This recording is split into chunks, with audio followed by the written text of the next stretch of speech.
people. Today is that have gathered, Saturday, October 18, 2025. What will you do on the Jericho Road? How can you make things better?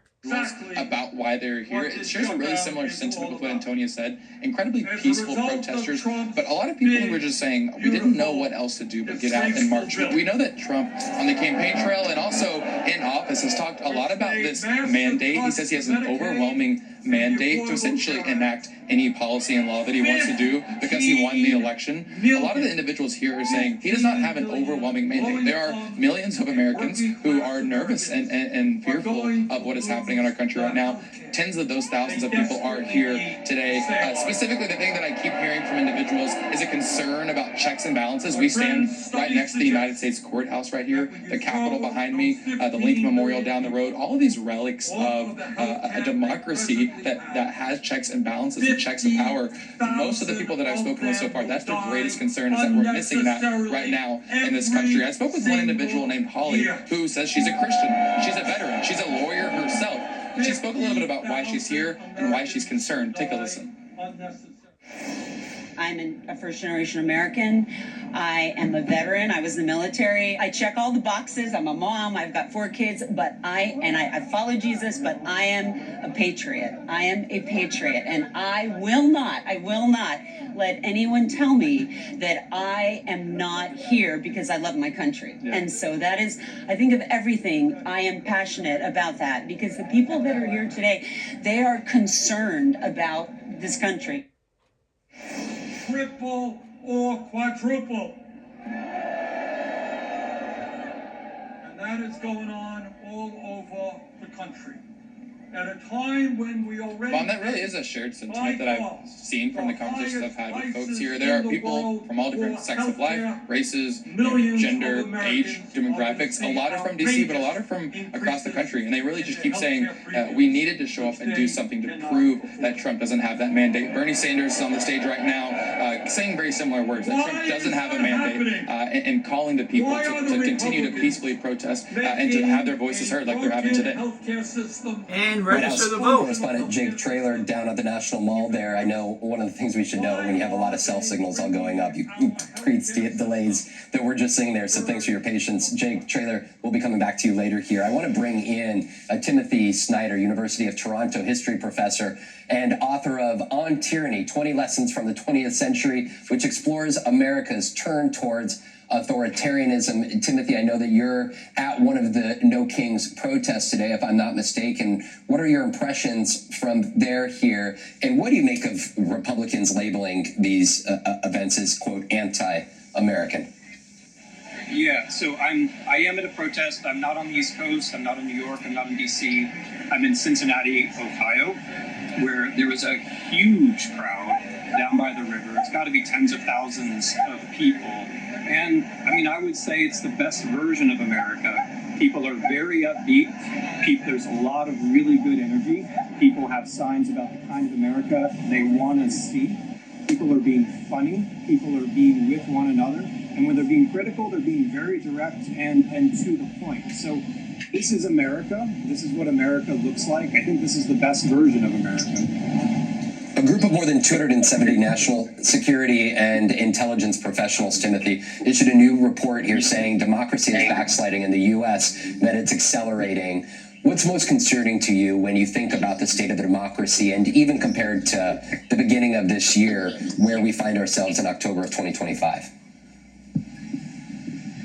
I'm going to answer that. This will probably be our last question because it's gotten really loud here all of a sudden, as it's been kind of all day. It's absolutely true that whether you are a political scientist and an expert on authoritarianism, or whether you're a national security professional whose task has been to track authoritarianism in other countries, there's an absolute consensus that the United States right now, under this administration, is checking all the boxes, whether it has to do with persecuting political opponents, whether it has to do with the centralization of and wealth, whether it has to do with an abuse of the police and armed forces. Every box is being checked. However, what's important to remember is that this is not an automatic process. This is a process that can be named and recognized. Policies are not popular. They can be recognized and they can be resisted. And what I'm feeling here today in Cincinnati see what's happening, naming what's happening, and trying to do something about it. As I say, we should probably go now because it's awfully loud here. Timothy Snyder pulling off a live shot for us from Cincinnati, the border of Ohio and Kentucky. While we were just talking, Timothy, I want to let you listen to J.B. Pritzker, the governor of Illinois. To reduce crime and is canceling food assistance and medical care for the middle class and working class and our most vulnerable. People are here today standing up for our constitutional rights and our economic freedom, and that is what resistance looks like. And you know, resistance starts with refusing to normalize cruelty. Resistance means choosing solidarity over fear.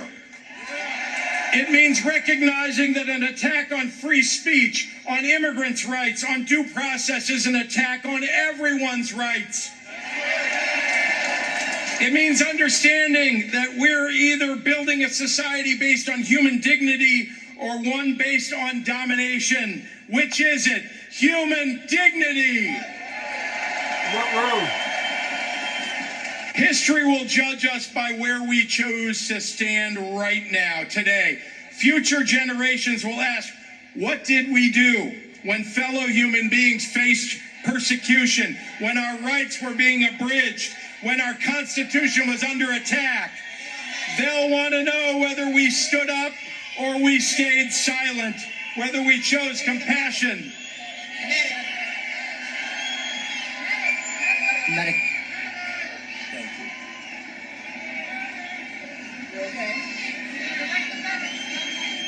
Did we get it? We need a medic over here. On the road to Jericho. Thank you for looking out for each other. Choose compassion on that road. Folks, tyranny requires your fear, your silence, and your compliance. Democracy requires your courage. Look at Luke chapter 10, verses 25 And 37. tyranny depends on good people doing nothing. It requires us to accept the unacceptable, to rationalize the irrational, to normalize the abnormal. But tyranny also fails when ordinary people refuse to cooperate, when they say no kings and they mean it.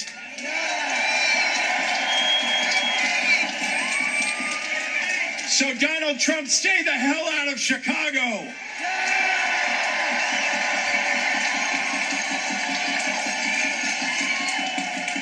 The fight against tyranny isn't won or lost in one protest. It's won in countless daily decisions to stand for justice, to refuse cruelty, to defend human dignity. It's won when we recognize that none of us are free until all of us are free.